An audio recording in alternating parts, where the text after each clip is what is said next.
نحمده ونصلي ونسلم على رسوله النبي الكريم اما بعد فاعوذ بالله من الشيطان الرجيم بسم الله الرحمن الرحيم اللهم صل على سيدنا ومولانا محمد وعلى آله وصحبه وبارك وسلم۔ معزز طلباء و طالبات و معزز سامعین گرامی، السلام علیکم ورحمۃ اللہ وبرکاتہ۔ ہمارا یہ سلسلہ ہے سلسلہ تفہیم اشعار پر مشتمل، جس میں ہم مختلف بزرگان دین کا فارسی کلام آپ کے لیے لے کے حاضر ہوتے ہیں اور اس کا ترجمہ اور مختصر وضاحت پیش کرتے ہیں۔ جیسا کہ پچھلے 4 لیکچر آپ اس بیان پر سماعت فرما چکے، جو اقبال رحمۃ اللہ علیہ نے جس کا عنوان قائم کیا رموز بے خودی میں، درمان حریت اسلامیہ و سر حادثہ کربلا، یعنی اسلامی آزادی اور سانح کربلا کے راز کی وضاحت کے بیان میں، اسلامی آزادی اور سانح کربلا کے راز کی وضاحت کے بیان میں اس عنوان پر آپ 4 لیکچر سماعت فرما چکے۔ آج الحمدللہ ہم اس کے 5ویں اور آخری حصے میں حاضر ہیں، اور اس کے ٹوٹل 39 اشعار تھے، جس میں سے آپ 32 اشعار سماعت فرما چکے اور باقی ماندہ 7 اشعار آج کی نشست میں ہم پڑھیں گے۔ تو چلتے ہیں بلا تاخیر ہم آج کے سبق کی طرف۔ آج کا پہلا شعر ہے اقبال رحمۃ اللہ علیہ۔ آپ لکھتے ہیں: خون او تفسیر این سرار کرد، خون او تفسیر این سرار کرد، ملت خوابی درا بیدار کرد، ملت خوابی درا بیدار کرد۔ آپ لکھتے ہیں کہ امام حسین علیہ السلام کے مبارک خون نے دین حقہ کے راز کو کھول کے رکھ دیا، دین حقہ کے راز کو کھول کے رکھ دیا یا کھول کر بیان کر دیا۔ آگے ملت خوابی درا بیدار کرد، اور سوئی ہوئی اس ملت و قوم کو جگا دیا۔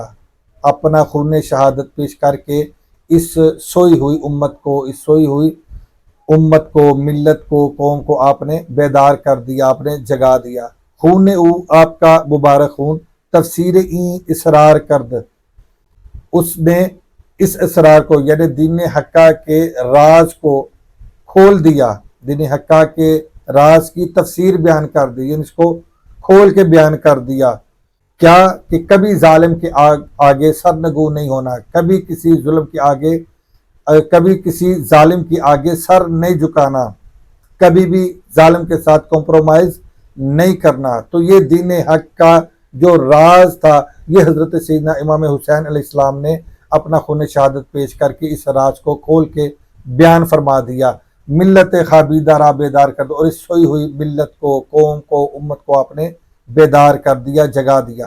تو چلتے ہیں آج کے دوسرے شعر کی طرف۔ دوسرے شعر بھی اقبال رحمۃ اللہ علیہ آپ لکھتے ہیں، یہ آج کا دوسرا اور مجموعی طور پر 34واں شعر ہے اس مضمون کا۔ آپ لکھتے ہیں: تیغ لا چوں عزمیا بیروں کشید، از رگے ارباب باطل خوں کشید۔ آپ لکھتے ہیں کہ جب آپ نے لا کی تلوار میاں سے باہر نکال لی، یعنی انکار، لا سے مراد انکار، کہ آپ نے اس ظالم شخص کی بیعت کرنے سے انکار کر دیا۔ تیغ لا چو عزمیا بیروں کشید، جب حضرت سیدنا امام حسین علیہ السلام نے لا کی تلوار یعنی انکار کی تلوار کو باہر نکالا اور علل اعلان آپ نے اس کی بیعت کا انکار کر دیا، کیونکہ وہ ظالم تھا، وہ فاسق تھا، وہ فاجر تھا، تو آپ نے اس کے سامنے انکار کر دیا۔ تیغ لا چو از میاں بیروں کشید، جب آپ نے لا کی تلوار میاں سے باہر نکالی، از رگے ارباب باطل خون کشید، تو اہل باطل کی رگوں سے آپ نے خون نکال دیا۔ اہل باطل کی، اور اہل باطل سے مراد یزیدی فوج، یزیدی فوج یا یزیدی فکر کے حامل لوگ، تو اہل باطل کی رگوں سے آپ نے خون نکال دیا۔ چلتے ہیں آج کے تیسرے شعر کی طرف۔ تیسرا اور مجموعی طور پر 35واں شعر ہے۔ آپ لکھتے ہیں: نقش الا اللہ بر صحرا نوشت، سطر عنوان نجات ماں نوشت۔ آپ لکھتے ہیں کہ انہوں نے یعنی حضرت سیدنا امام حسین علیہ السلام نے الا اللہ یعنی توحید کا نقش صحرا کے سینے پہ بٹھا دیا یا لکھ دیا۔ آپ نے الا اللہ یعنی توحید کا نقش صحرا کے سینے پہ لکھ دیا، الا اللہ یعنی توحید کا نقش قائم کر دیا صحرا کے سینے پر۔ سطر عنوان نجات ماں نوشت، اور ہماری نجات کے عنوان کی سطر لکھ دی، ہماری نجات کی عنوان کی سطر لکھ دی، یعنی ہماری نجات کا جو راستہ تھا وہ راستہ ہمیں دکھا دیا۔ چلتے ہیں آج کے چوتھے اور مجموعی طور پر 36ویں شعر کی طرف۔ 36ویں شعر میں اقبال رحمۃ اللہ علیہ لکھتے ہیں: رمز قرآن از حسین آموختیم، رزم قرآن از حسین آموختیم، ز آتش او شعلہ اندوختیم۔ آپ لکھتے ہیں کہ ہم نے قرآن کی رمز، قرآن کا راز، قرآن کی فکر امام حسین علیہ السلام سے سیکھی ہے۔ قرآن کی رمز امام حسین علیہ السلام سے سیکھی ہے۔ ز آتش او شعلہ اندوختیم، اور انہی کی آگ سے شعلے جمع کرتے رہے ہیں، اور انہی کی آگ سے ہم شعلے جمع کرتے رہے ہیں۔ چلتے ہیں آج کے 5ویں شعر کی طرف۔ آج کا 5واں اور مجموعی طور پر 37واں شعر ہے۔ 37ویں شعر میں اقبال رحمۃ اللہ علیہ آپ لکھتے ہیں: شوکت شام و فر بغداد رفت، سطوت غرناتا ہم از یاد رفت۔ آپ کہتے ہیں کہ شام کی شوکت مٹ گئی، یعنی ملک شام کی شوکت ختم ہو گئی۔ وافر بغداد رفت، اور بغداد کا جاہ و جلال بھی رخصت ہو گیا، ختم ہو گیا۔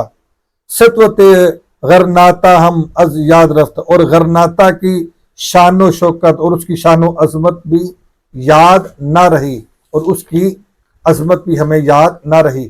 تو شوکت شام کا معنی شام کی شوکت و عظمت، اور فر بغداد یعنی بغداد کا جاہ و جلال۔ اور بغداد آج کے عراق کا پایہ تخت ہے، اور اس میں بڑی شاندار عمارتیں تعمیر ہوئی، اور شہر تمام امور کا مرکز تھا، اور یہ شہر تمام امور کا مرکز تھا۔ سطوت غرناتا یعنی غرناتا کی شان و عظمت، تو غرناتا یہ ہسپانیہ کا مشہور شہر ہے جو مسلمانوں کے عہد حکومت میں اپنی شان و شوکت اور عظیم عمارات کے باعث دمشق اور بغداد سے بھی بڑھ کر تھا۔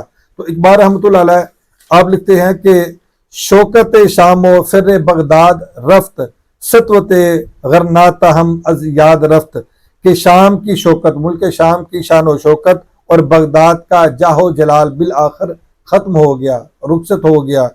سطوت غرناتا ہم از یاد رفت، اور غرناتا کی شان و شوکت بھی اور اس کی عظمت و شان بھی اب لوگوں کو یاد نہ رہی۔ تو کیا یاد رہا؟ کہتے ہیں کہ تار ما از زخم اش لرزاں ہنوز، تازہ از تکبیر او ایما ہنوز۔ اقبال لکھتے ہیں کہ ان کی ضرب سے ابھی تک ہمارے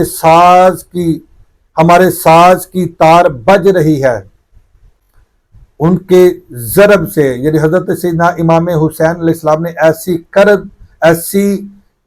ایسی ضرب یزیدیوں پہ لگائی کہ اس ضرب کی گونج ابھی تک بج رہی ہے، اس کی گونج ابھی تک قائم ہے، اور وہ ساز بھی ابھی تک بج رہی ہے۔ تازہ از تکبیر ایما ہنوز، اور اب تک ان کی تکبیر سے ہمارا ایمان تازہ ہوتا ہے۔ وہ جو نعرہ تکبیر آپ نے کربلا کے میدان میں بلند کیا، اس تکبیر کی گونج ایسی ہے کہ ابھی تک ہمارے کانوں میں پڑتی ہے، اور اس سے ہمارے ایمان تازہ ہوتے ہیں۔ تارے ماں کا معنی ہمارا ساز، از زخم اش یعنی ان کی مضراب سے، ان کی ضرب سے، تارے ماں ہمارا ساز، از زخم اش ان کی مضراب سے، ان کی ضرب سے، لرزاں ہنوز ابھی تک لرزا ہے، ابھی تک بج رہا ہے، ابھی تک لرزا ہے یعنی ابھی تک بج رہا ہے، یعنی ان کی ضرب سے آج تک، ابھی تک ہمارے ساز کی تار بج رہی ہے، یعنی اس ضرب کی گونج ابھی تک باقی ہے۔ کربلا میں جو حضرت سیدنا امام حسین علیہ السلام نے یزیدیوں پر کاری ضرب لگائی، اس ضرب کی گونج آج تک گونج رہی ہے، آج تک وہ گونج رہی ہے، اور ایک لرزہ ہے۔ تازہ از تکبیر او ایما ہنوز، اور وہ جو نعرہ تکبیر آپ نے میدان کربلا میں بلند کیا، اس کی گونج آج تک باقی ہے، وہ نعرہ تکبیر آج تک گونج رہا ہے، اور اس سے ہمارے ایمان تازہ ہو رہے ہیں، اور اس سے ہمارے ایمان تازہ ہو رہے ہیں۔ چلتے ہیں آج کے 7ویں اور مجموعی طور پر 39ویں اور اس مضمون کے آخری شعر کی طرف۔ آخری شعر میں اقبال رحمۃ اللہ علیہ آپ لکھتے ہیں: اے صبا اے پے کے دور افتادگاں، اشک ماں برخاک پا کے او رساں، اشک ماں برخاک پاک او رساں۔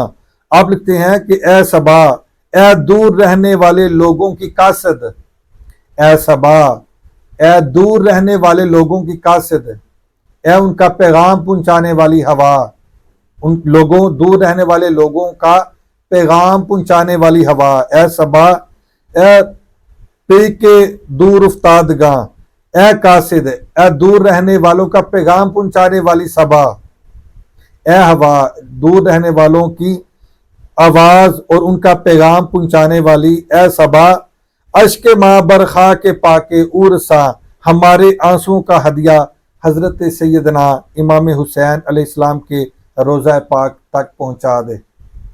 ہماری طرف سے ہمارے آنسوؤں کا ہدیہ حضرت سیدنا امام حسین علیہ السلام کے روضہ پاک تک پہنچا دے۔ حضرت علامہ اقبال رحمۃ اللہ علیہ نے حضرت سیدنا امام حسین علیہ السلام سے کس طرح اپنی عقیدت، محبت اور عشق کا اظہار کیا ہے، اللہ تعالیٰ ان کے اس عشق کو اپنی پاک بارگاہ میں قبول فرمائے، آمین۔ آخر میں ان اشعار پر آج کا بیان ختم کروں گا۔ وعدے کو اپنے کیسے نبھایا حسین نے، نانا کا تھا جو پرچم اٹھایا حسین نے، رب کے حضور سجدے میں قربان ہو گئے، رب کے حضور سجدے میں قربان ہو گئے، باطل کے آگے سر نہ جھکایا حسین نے، کیسی بلند و بالا ہے عظمت نماز کی، یہ دشت کربلا میں بتایا حسین نے، جنت کی چابیاں تو ہیں رکھی نماز میں، سر اپنا یہ کٹا کے بتایا حسین نے، دیکھے بہت سے تاج ہیں ایسا کبھی نہیں، جو تاج اپنے سر پہ سجایا حسین نے۔